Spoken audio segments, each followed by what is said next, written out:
कुछ देर के बाद बाबा फजल ने गर्दन उठाई, मेरी तरफ देखा और फिर इनकी आवाज उभरी, मसूद मियाँ मेरे पास आओ।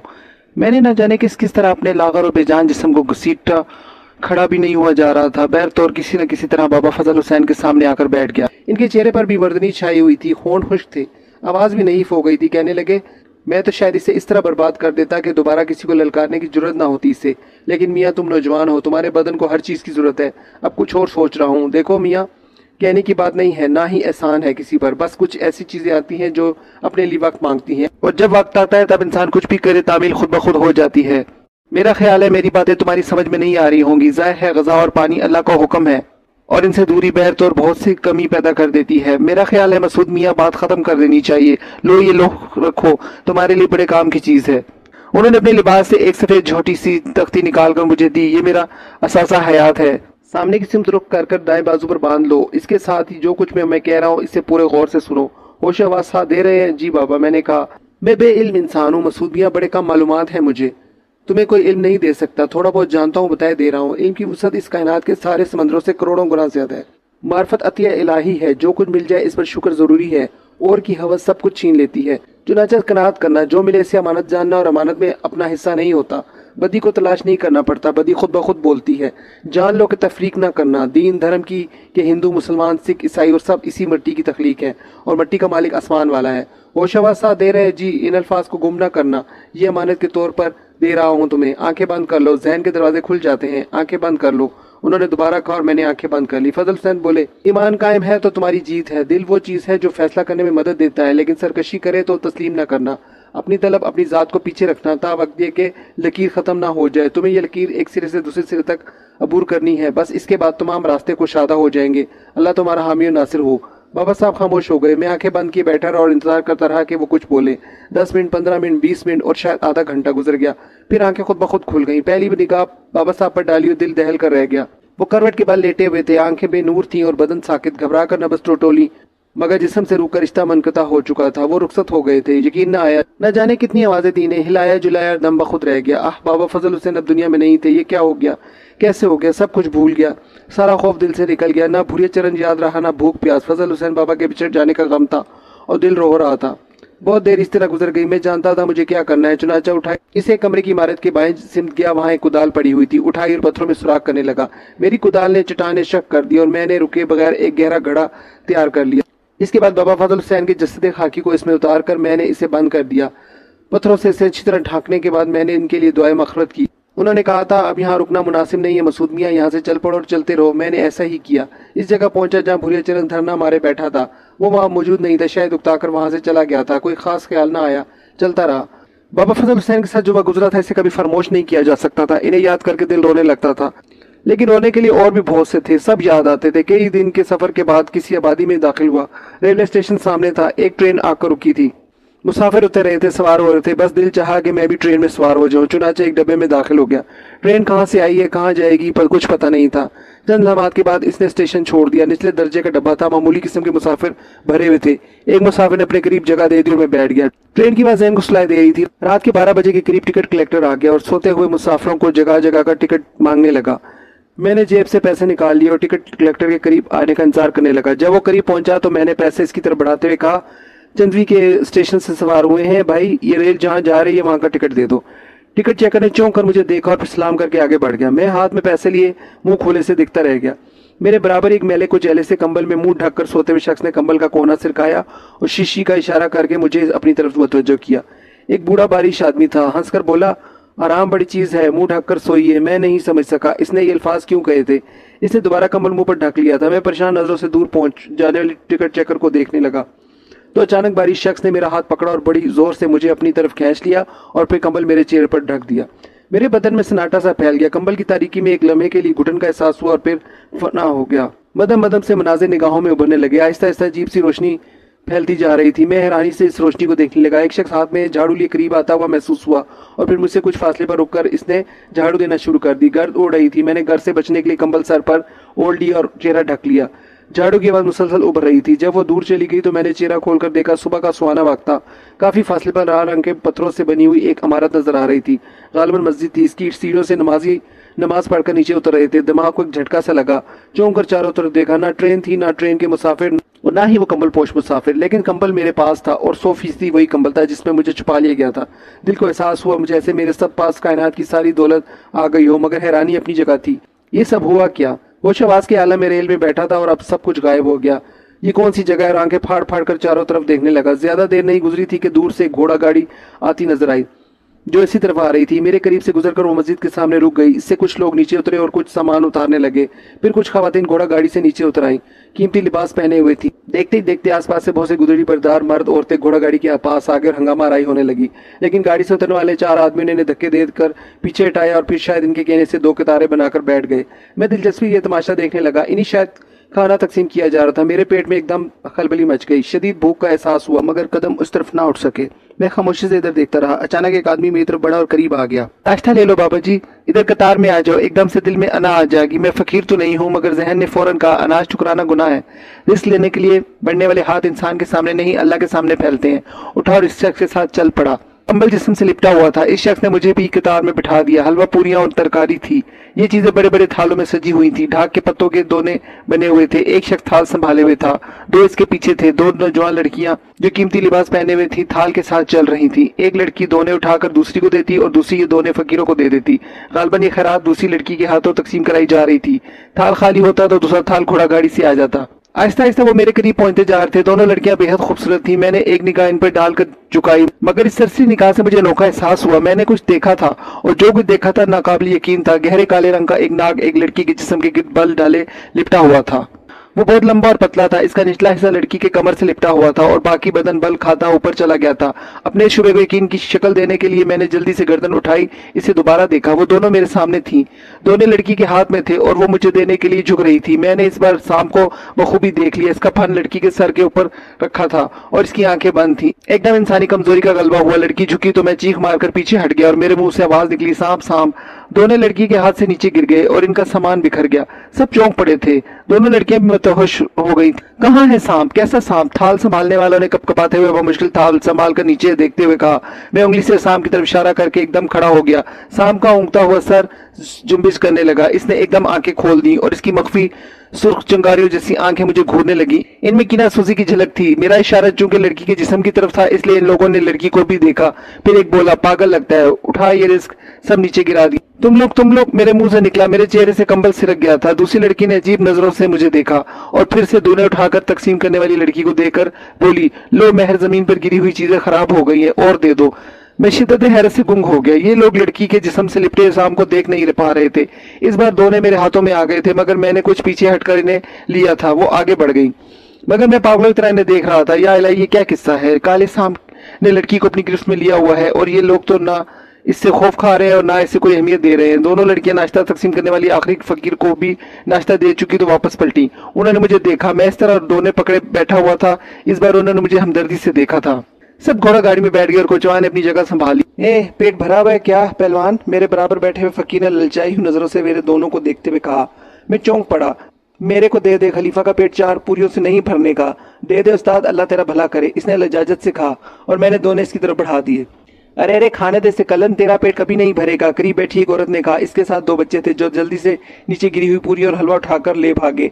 तुम्हें क्या हो रहा है? अपनी खुशी से दिया इसने, आई कहीं की हमदर्द, कलन ने पूरियों की नवाले बनाते हुए कहा। इस वक्त दूसरा फकीर चीखा, लो और नाश्ता आ रहा है कलन उस्ताद, घोड़ा गाड़ी फिर वापस आ रही है। कलन ने सरगोशी की।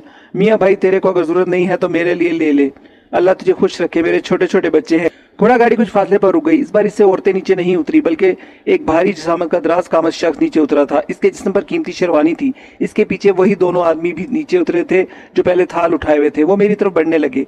कलन ने इन्हें गौर से देखते हुए कहा, ए लो फूट ले खलीफा, कोई और ही चक्कर है, निकल ले निकल ले। वो जल्दी से उठा और पीछे खिसक गया। शेरवानी वाला शख्स बावकार चाल चलता हुआ मेरे सामने आ गया। इन दोनों अफराद ने मेरी तरफ इशारा कर दिया। दूसरे फकीर अभी नाश्ता ही कर रहे थे। आप नाश्ता नहीं कर रहे मियाँ साहब? पुररोब शख्स ने मुझे बगौर देखते हुए कहा। ए लो, कैसे नाश्ता करे बेचारा? वो कालिया कलन जो 400 BC करके इसका नाश्ता ले गया। बेचारे को और दे दो मियाँ जी, भूखा है। औरत ने सिफारिश की। आपको थोड़ी सी ज़हमत देना चाहता हूँ मियाँ साहब, गरीब खाने तक ज़हमत करनी होगी। वो मैं घबरा कर खड़ा हो गया। बाद में आप जहाँ हुक्म देंगे वहाँ पहुँचा दिया जाएगा। खुदा इनकार ना करें, आपका शुक्रगुजार होगा। मियाँ फतेह मोहम्मद कोई तांगा करके मियाँ साहब को एहतराम से घर ले आओ। वो देखो वो खाली तांगा गुजर रहा है। इस शख्स ने एक सिमत इशारा किया और दूसरा आदमी तांगे की तरफ दौड़ गया। मैं गहरी सांस लेकर खामोश हो गया। आखिर तकदीर के फैसले अहम होते हैं। हर तहरीक का एक मकसद होता है। किसी काम के लिए ही यहाँ भेजा गया है और काम वो शायद मैंने अपनी आंखों से देख लिया था। तांगा आ गया। इस शख्स ने मुझे अपने सामने तांगे में सवार कराया।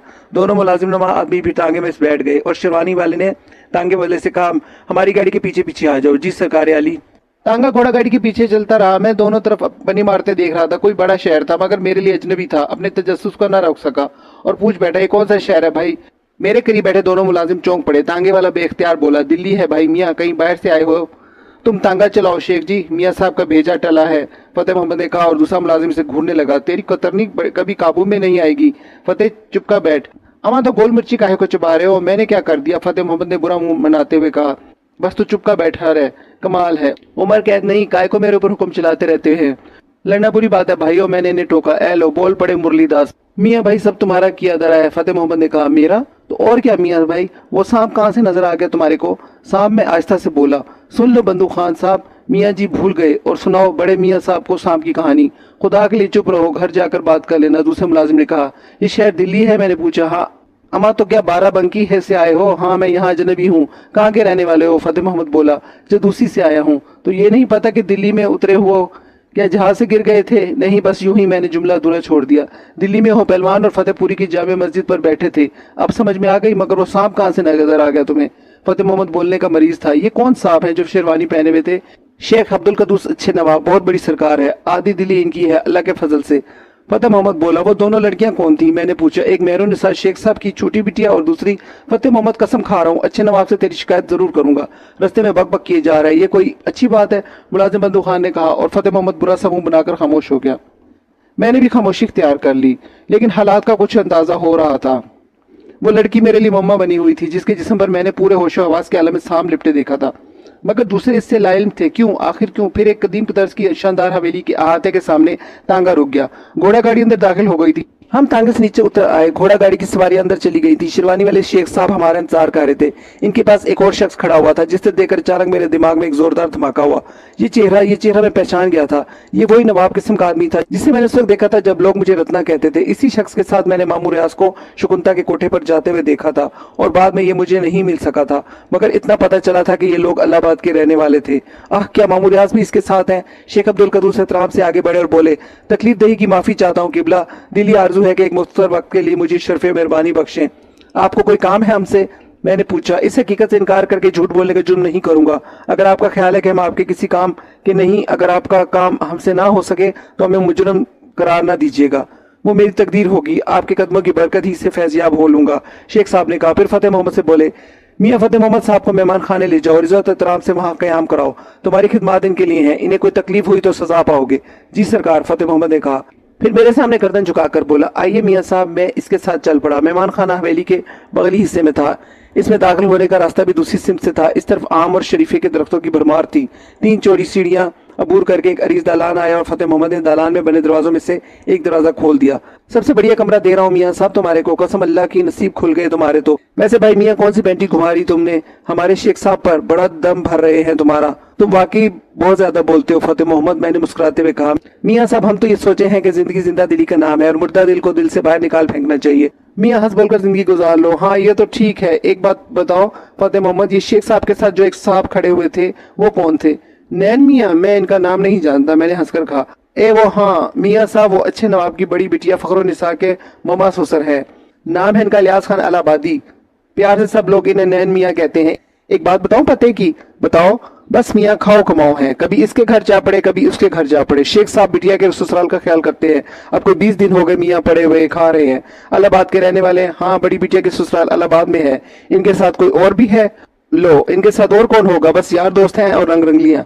ए क्या बताओ मियाँ साहब, फतेह मोहम्मद की बात अधूरी रह गई। बंदूक खान नाश्ता ले आए थे। तुम यहाँ बातें बिठा रहे होगे। पता है मियाँ साहब ने नाश्ता नहीं किया था।